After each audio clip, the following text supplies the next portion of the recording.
जो कंगारू होता है वो पिछली लंबी टांगों वाला जानवर है जो कि ऑस्ट्रेलिया में पाया जाता है और अपनी लंबी पिछली टांगों की वजह से वह काफी लंबी लंबी छलांगे लेता है।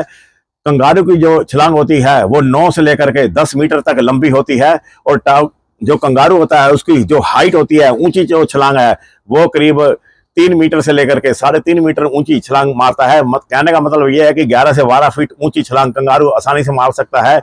और जो रेड कंगारू है वो सबसे बड़े साइज का कंगारू होता है। वैसे कंगारू 4-5 तरह के कंगारू ऑस्ट्रेलिया में मिलते हैं, लेकिन रेड कंगारू सबसे बड़ा होता है।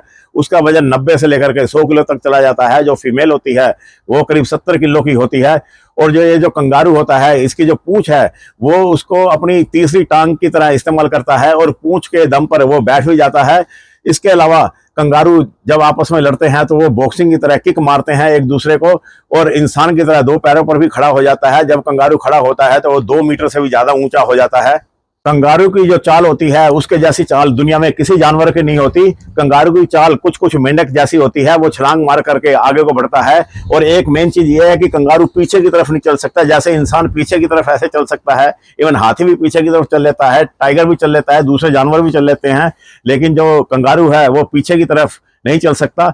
इसके अलावा जो कंगारू है वो बहुत गुड स्विमर होता है, पानी में खूब आराम से वो तैर लेता है। और कंगारू एक शाकाहारी जानवर है और अक्सर ये रातों को खाने के लिए निकलते हैं। कंगारू का जो बच्चा होता है जब वो जन्म लेता है तो वो केवल 1 इंच के साइज का होता है और कंगारू के पेट के आगे एक थैली होती है, उसमें वो 6 महीने तक अपने बच्चों को रखता है। कंगारू को जो एनिमी है, जो उसके शत्रु है, वो है डिंगो नाम का एक कुत्ता जो कि ऑस्ट्रेलिया में पाया जाता है। ये जंगली कुत्ता है और ये समूह में रहता है और कंगारुओं का पीछा करके उनको पकड़कर मार डालता है और खा लेता है। इसके अलावा कंगारुओं का जो दूसरे नंबर का जो शत्रु है वो है पाइथन अजगर। अजगर भी अपनी कुंडलियों में लपेट कर कंगारुओं का शिकार कर लेता है। और जो तीसरे नंबर का जो कंगारू का शत्रु है वो है वहां का साल्ट वाटर क्रोकोडाइल। ये जो साल्ट वाटर क्रोकोडाइल है, जब कंगारू पानी में उतरते हैं तो ये उनका शिकार कर डालता है।